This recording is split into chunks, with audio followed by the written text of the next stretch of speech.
Hopefully. Yeah. So if I ever ask you if you want to go for a drive into the Highlands, say no. Just say no and run away.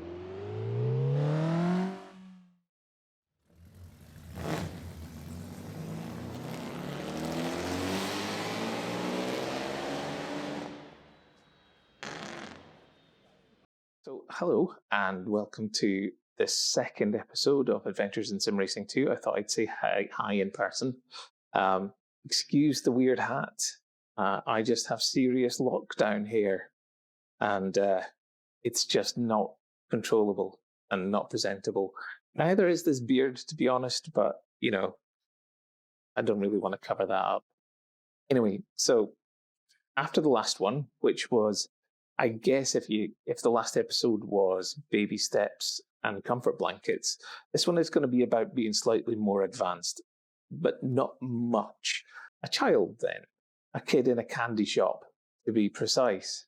Since the last episode, I've delved even deeper into the rabbit hole. I have bought this, which is, it turns out, the Racing Driver's Bible. It has loads and loads of fabulous information about racing lines and like that, and setups and healing and towing. And healing and towing, which I'm having trouble with at the moment, I'm going to leave until I've actually gone through the whole book. It mentions heal and tow early on, but I think I need to come back to it for specific reasons. I have kind of neuromuscular issues, which mean that heel and toe is a problem anyway. And so I got these, one, because I'm a nerd and I just wanted them, two, because I felt like racing shoes might be the thing to get me over the heel and toe hurdle, because they're just firm enough for me to not, my feet cramp up basically when I try and heel and toe. So having a thin, so I can still feel the pedals, but a really firm sole should help with that. Unfortunately, you kind of need to adjust the pedals. And with a G29, I'm not entirely sure yet whether I want to do that or if I can. I might nerd out later in the year and just buy a full set of load cells. We'll see. But anyway, I'm wearing these days when I'm racing, mostly for fun and immersion. What I thought I would do is take us into Assetto Corsa, not a competizione. And this is kid in the candy shop stuff. So I still haven't exhausted the list of sim racers out there. So I got this Assetto Corsa for quite cheap with all the DLC for about 30 quid. So I've got that. I still haven't played it yet. And I discovered that modding is a thing. This is one of the things that's really, really fascinated me about coming back to PC and also just sim racing on PC, is the sheer amount of mods available for certain games, rFactor 2 in particular. But then I realized that Assetto Corsa is just rammed with them. And it has one of my favorite roads in the world on there, and that's the road to Glencoe. So I thought what I would do is get set up and talk about my last few weeks' adventures in sim racing while driving around my homeland. I think that sounds quite fun. So off we go. Well, eventually I managed to get this working. I'm absolutely elated. I'm now in my favorite car ever, the pop-up headlights in Glencoe, in my favorite part of the world, the west coast of Scotland. I'm in the east coast right now, and I'm missing not being able to just go for a drive. Listen to that. That's my lovely old MX-5. Although, for some reason, steering wheel's on the wrong side of the car. Who does that? So let's go for a jaunt without cursor in the way. So yeah, I thought what I would do is do a follow-up to my Adventures in Simracing Diary. You've already seen my shoes, which I'm wearing just now, and my book, which I'm intending on slowly working through and maybe learning to heel and toe at some point in the far future with. So that's been a fun part of the last couple of weeks. Not so fun has been, I mean, this game is kind of indicative of it, is PC gaming, really. It's been getting all of this stuff to work. Just getting this wheel to work was a challenge in itself with this game. Today's the first time I've been able to drive this mod or just this game at all, because it was not recognizing the game, the wheel once I got into a track. In the options, it drove me nuts. You could press any button and it would light up and you could see the throttle response and the brake response, and then it just would not work. And what seemed to work for me was one of two things. Either I suspected that Steam's been interfering, so I forced a setting off in Steam for this game. But I also, somebody else said that you just have to go in and even though it's recognizing the wheel, you have to go in and manually reconfigure everything. So I did that. So one of those two things was the thing that worked for me. Maybe I've been having problems with Automobilista as well, so maybe there's something there as well. So we'll see. Now, I did have a little practice run earlier on. So hopefully I know my way around a little bit better than I did. There's a couple of moments where I'd either have been arrested or dead, or there's one downhill descent, which was quite interesting, I have to say. Like this. Oh no! Oh no! Oh!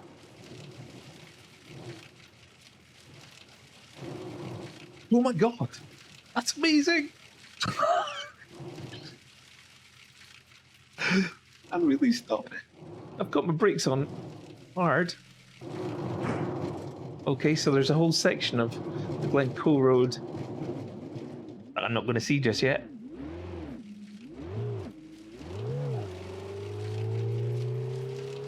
I'll take it.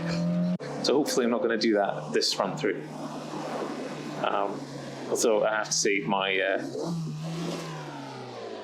I'm used to the Porsche. Used to the Porsche braking. The brakes on this are exactly like they were in the old car. Steering's heavy as well. But my braking points are suddenly about 200 meters further back than they were, and it's taken a bit of getting used to today. So yeah, the problem's been PC gaming, but that's also been the joy of it, because as I've been discovering, things like this, I can drive around Glencoe in my old car. Now, Assetto Corsa exists on consoles, but I can't do that in it. I can do, there is a Highland track, which I haven't looked at yet. Basically, this is my first day on the game, but being able to drive the Glencoe road, sweet. So yeah, the mod scene has been quite a strong driver for me to get all of this stuff up and running and working, and it's worth the hassle. But there's no denying it's a hassle. It's really a hassle, and that's been. I'm a bit bolder than I was, tearing my hair out quite considerably. All right, let's see. I know I spun around here somewhere, so I'm going to try not to do that. In terms of things I've been doing, I've been playing about with the Assetto Corsa Competizione and getting better at that. I do love. I made some videos since the comfort blanket video, so I'll probably put some cards up to those as I'm talking about them. So up there somewhere, I played about with Assetto Corsa Competizione, and I do love that, and I love the safety ratings and the track consistency ratings, all this stuff, which gives you immediate feedback a lot of the time as well if you got to set it up right. It's an amazing learning tool, and I don't think they get enough credit for that. Actually, just how good that is. So I've been really enjoying that and getting stuck into that and building up my ratings. I've not gone online yet. I don't really feel comfortable yet with that. I suspect I'd just punt people off left, right, and centre, and I don't want to be doing that. So I'm just trying to get better offline, and then maybe start venturing online. Oh God, I thought it was almost off there. It just felt like the steering was going light for a sec. I've been playing about with Automobilista 2, which is fabulous. It's very different to when I bought in on early access now. In the last few weeks, they've just transformed it. It's initially people who were quite rightly, there's my first repair build, who were quite rightly complaining that it felt too unpredictable, too like the Project Cars 2 engine that it's built on. They were quite rightly complaining about that, but they've worked really hard on remedying that over the last few weeks, and now it's quite amazing. Hopefully there's going to be a video coming in from one direction or the other of me catching slides and drifting around in the supercar, which it was the first thing I tried on Automobilista 2, and when I first got it, and it was undrivable. And then I drove it last week, and I was catching slides, I was drifting around corners, everything was controllable. You could rescue pretty much anything. You could wrestle it back off the grass if you were panning about it. It's absolutely transformed. It just feels so not like it was made with the Madness engine now, and they just keep on making it better. AI's improved as well, and they've introduced leaderboards and time trials, which is, heaven for me. I absolutely love that stuff, so I'm going to be attacking some of those probably after I've recorded this, to be honest. So that's been fun. Just look at that. Look at the way that disappears off into the distance in the fog. It's just lovely. I know the textures aren't great, but there's lots of believability about it as well, and it's pretty accurate from my memory of driving around this area. So yeah, I'm happy with that. So what was that? Assetto Corsa, Competizione, Automobilista 2, rFactor 2. I bought there's another video coming in just now. I bought in to the Nürburgring DLC and the GT3 pack as well, and I had a lot of fun with that. And that just feels phenomenal. All three of these things I've been doing in VR as well, and I've been, again, this is the PC gaming part of it, getting it to work, getting it to record well, whilst also producing VR has been a problem. Some of those problems I think I've solved because, one, I should really, whenever possible, be using, I've got an Oculus Rift, and I should be using the Oculus mirror to record with, rather than doing things in Steam VR and trying to record there. Because you're adding an extra layer of processing by using Steam VR, which I hadn't really thought about, but it absolutely is the case. So yeah, that's been a pain in the butt, but also fun. And you're probably seeing a video just now of some of the VR exploits, but you're still not getting the full impact. Is that stereo vision. There's something about the way that you connect the movement of your head and, craning your neck to see up a hill in the Nordschleife, for example, and the solidity of the stereo vision that just really tricks you. Even if the textures aren't great, even if there's other things which, make it clear it's a game, at some point you get tricked, and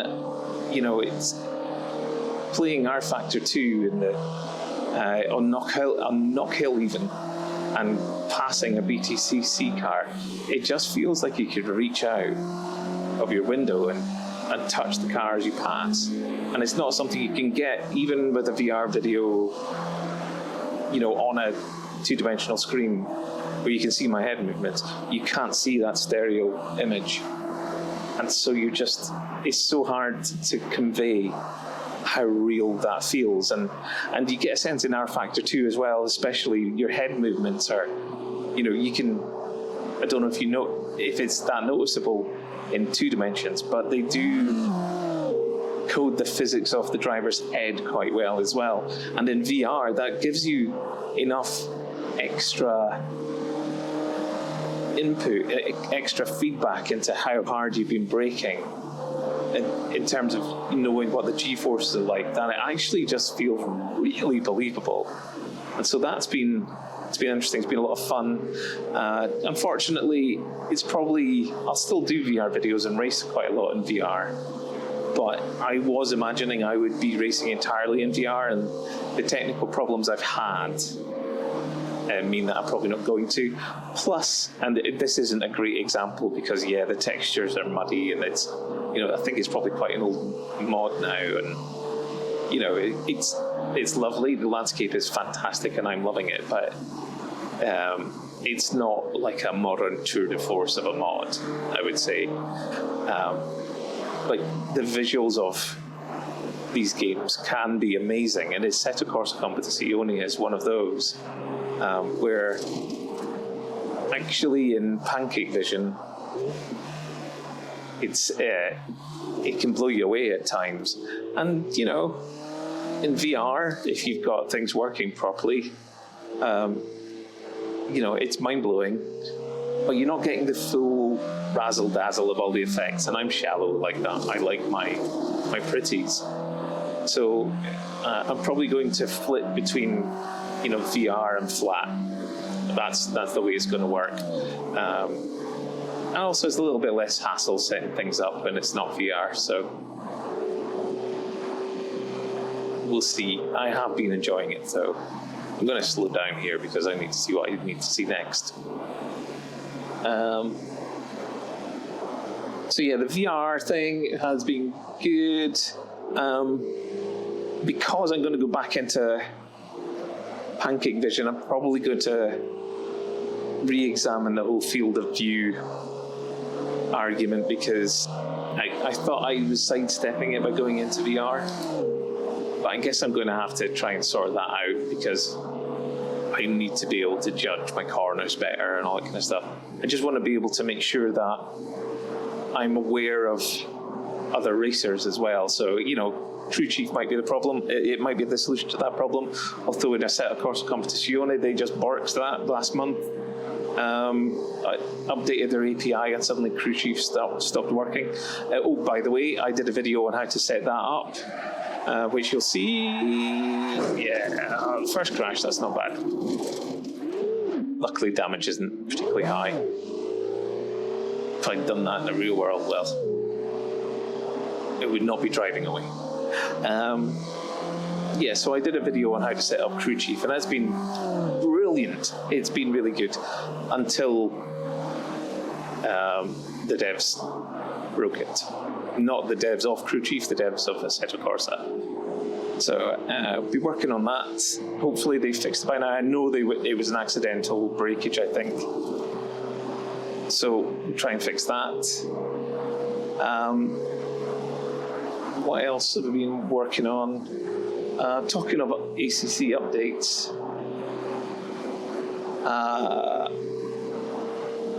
They've just announced, or I just found out, it's not just announced, but I just found out that it's coming out in consoles, I believe next month. It's coming out in May. And they've also announced that they're bringing out GT4 cars, and that's fabulous. That's, if we're talking about ACC as a learning tool for sim racing, using the slower, less problematic GT4 cars, I'm assuming like Ginettas and the like, that's a great move, and that's going to make for some good racing. and it's going to bring people on as well. And I love that. I think that's a really, really smart move. It would be nice to see like a full GT3 and GT4 lineup on a track, say at 24 hours or endurance. Oh man, okay. Yeah, that wasn't great. Let's get back on track, Christi. Yeah, so that's been good.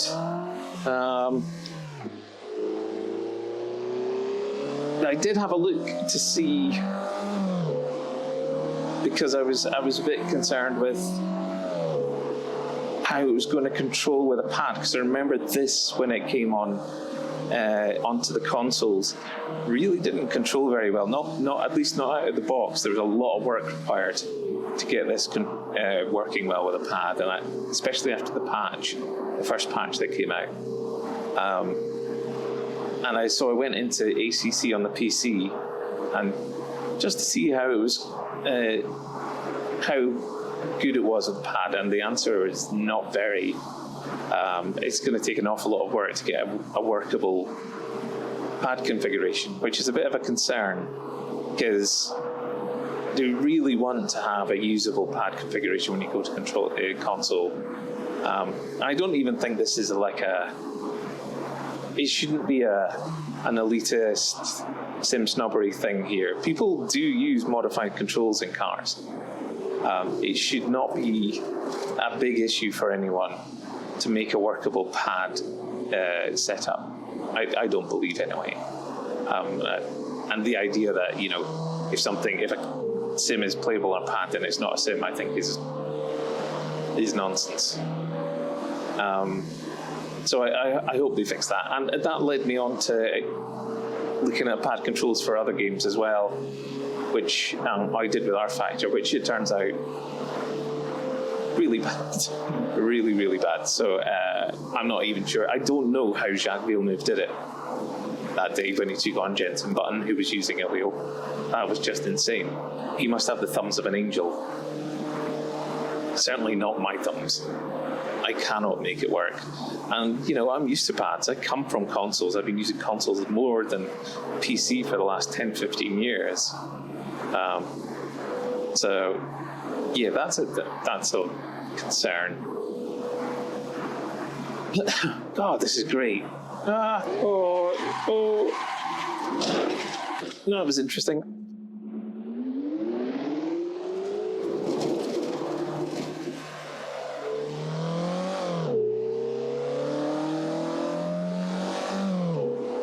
How long we got? Right, 18 minutes.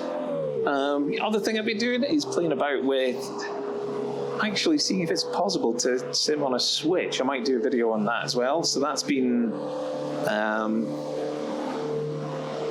it's been fun. I got MotoGP 20 and WRC 8, and as long as you switch to the right stick to accelerate controls, a la the original Gran Turismo, it works all right.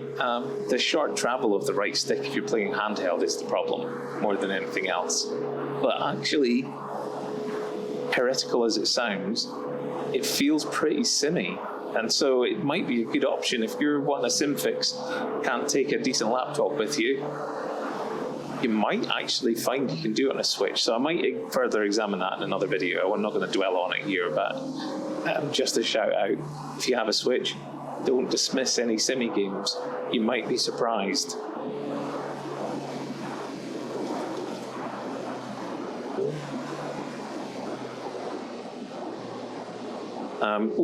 And I've been playing MotoGP. I got it on PC as well because, I'll be honest, there were a couple of things that I couldn't figure out with it. Initially I didn't seem to accelerate anywhere near well enough. That turns out to be the weight shifting. I come from the old MotoGP 2 days of Xbox Live where you pushed forward on the left stick on a straight to tuck in. You don't do that in the milestone game. It's much better if you just leave your rider alone. And that way, the weight stays over the back wheel and you accelerate. And it made like a 50 mile an hour top speed difference. So I might go back to the Switch and I think I was blaming the controls when actually it was just my weird brain. But I got it on PC and I enjoyed it there. It's really good fun, really pretty. The AI is incredible as well. I'm going to take a glass of water, a drink of water.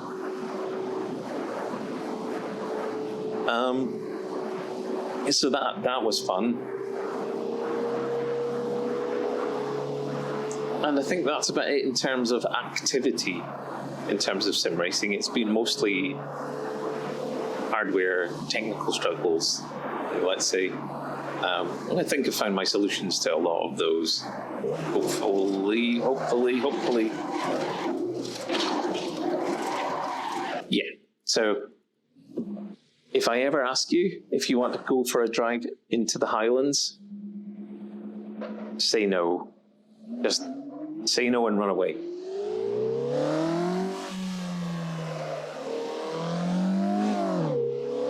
I do wonder, though, if I would do better in VR.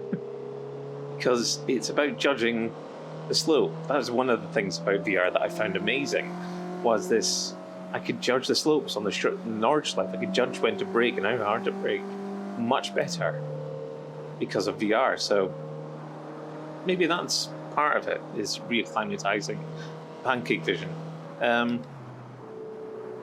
Yeah. In terms of next month, my plans are, well, to keep learning from the Speed Secrets Bible. I'm not going to try and heel and toe yet. Kid in the Candy Store wise, I am very, very interested in kartcraft. So I'm going to have a look at that. And part of that reason is, if you watch the last... Sorry, I'm losing my voice here. If you watch the Comfort Blanket video, then you'll know there's a little bit of family history with karting. My history was incredibly short when I was very young. My dad's was much longer, but it does mean that I'm very interested in karting. So I'm going to take a look at that. I quite like the idea of working my way up through the formula. So starting with karting, say for a month or so, working, starting at the very bottom, working up to the gearbox karts, then maybe a few weeks later up to Formula Fords, or Skip Barbers or whatever is available, and then working my way up. If the GT4s and AC are available by then, that would be absolutely fabulous. And then up to GT3s and faster prototypes and all that kind of stuff. I quite like that transition.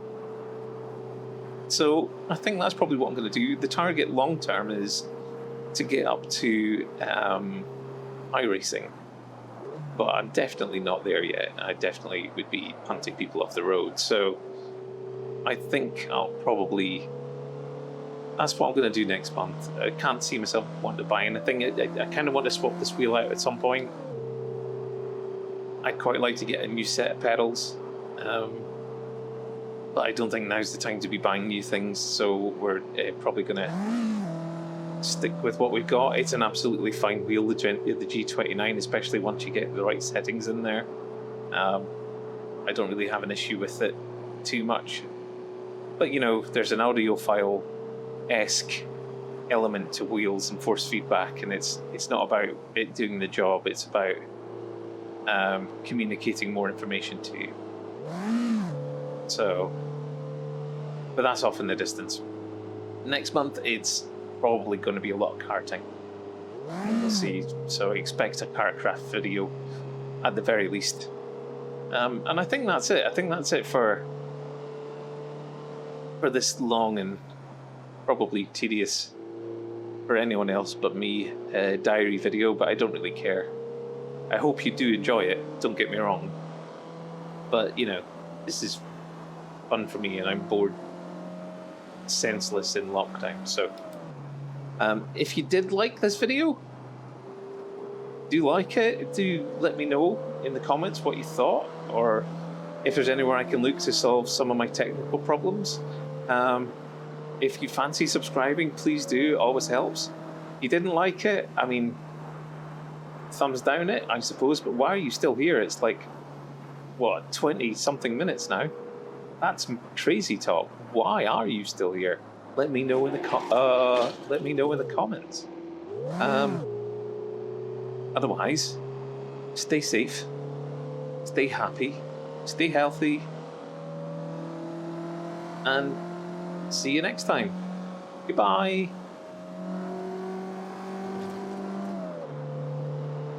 Let's see if I can drive a bit better now.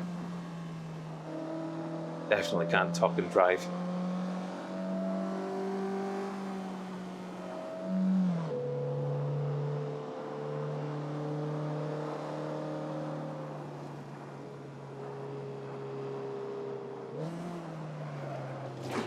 The answer is no.